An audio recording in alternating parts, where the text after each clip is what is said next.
Hello दोस्तों यहाँ पर हमारे पास एक प्रश्न है कक्षा 9 गणित का जो प्रश्नावली 7.2 ठीक है, त्रिभुज वाला चैप्टर।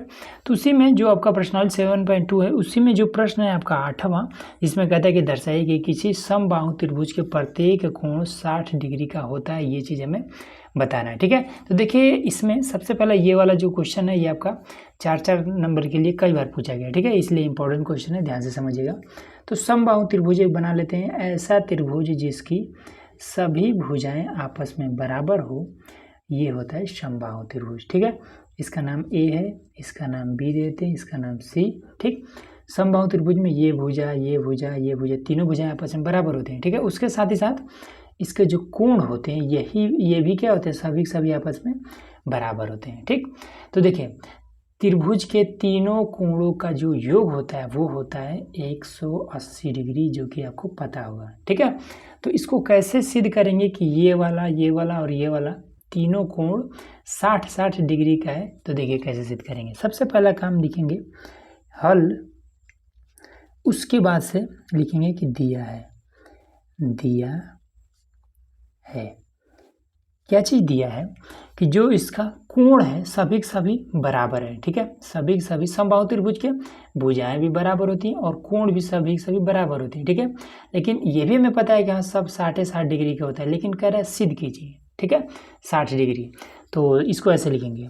तो ये वाला भुजा ए बी भुजा, जो भुजा है ए बी, ये बराबर है बी सी के।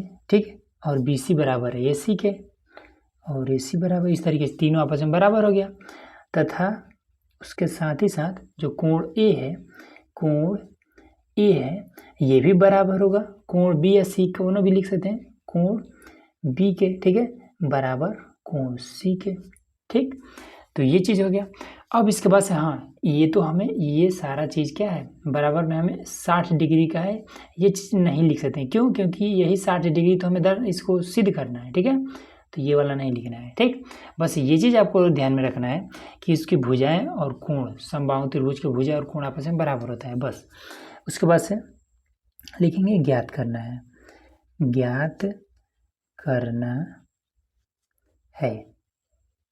क्या चीज़ ज्ञात करना है कि जो इसके कोण है, कोण ए बराबर कोण बी बराबर कोण सी, ये सभी के सभी 60 डिग्री के होते हैं, ये चीज़ हमें ज्ञात करना है। इतना हो गया। अब आते हैं लिखेंगे उपपत्ति, और उपपत्ति में क्या लिखेंगे, तो इसमें हम लिख देंगे कि हम जानते हैं। ठीक है, थोड़ा सा किताबी भाषा में, हम जानते हैं कि कोण ए प्लस कोण बी प्लस कोण सी, ये सभी कोण अगर जोड़ दिया जाए तो ये 180 डिग्री हो जाता है। ठीक है, ये चीज़ हमने लिख दिया। अब इसके बाद से अब यहाँ से हम क्या करेंगे, अब हमें पता है कि सभी कोण आपस में बराबर है। ठीक है, मतलब कोण ए कोण बी के बराबर है, कोण ए कोण सी के बराबर है। ठीक है, बी ए के बराबर है, बी सी के बराबर है। ठीक, सभी आपस में बराबर है। जब मामला बराबर का हो तो आपको ज़रूरत के हिसाब से इसका मान भी रख सकते हैं। कैसे? कोण ए के स्थान पर कोण बी भी रख सकते हैं। क्यों? क्योंकि मान लीजिए अगर इसका ये 5 आंसर आएगा तो इसका भी तो 5 ही आंसर आएगा। क्यों? क्योंकि ये दोनों आपस में बराबर है, इसका भी 5 ही आंसर आएगा। उसी तरीके से कोण ए के स्थान पर अगर मन करे तो 5 रख लीजिए, कोण बी के स्थान पर मन करे तो 5 रख लीजिए, सबका जब मान बराबर आएगा। ठीक है, ये हमने एग्जाम्पल के लिए लिया था। तो उसी तरीके से कोण ए है तो कोण ए के स्थान पर हम ए ये लेते हैं। ठीक, कोण बी के स्थान पर भी हम ए ले लेते हैं, ए। ठीक है, कोण सी भी ए के बराबर है तो ये भी सी के स्थान पर भी हम कोण ए ही ले लेते हैं, बराबर में 180 डिग्री। हो गया सिंपल।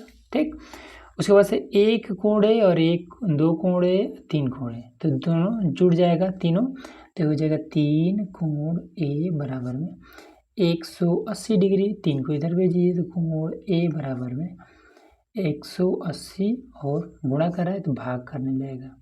ठीक है, 3 छक्के 18, तो कोण ए बराबर में 60 डिग्री, ये चीज़ आपका हो जाएगा। ठीक, तो इस तरीके से कोण ए बराबर 60 डिग्री हो गया और कोण ए के बराबर ही ये बी है सी है, बस हो गया। ठीक है, बस यही चीज़ आपको सिद्ध करना था।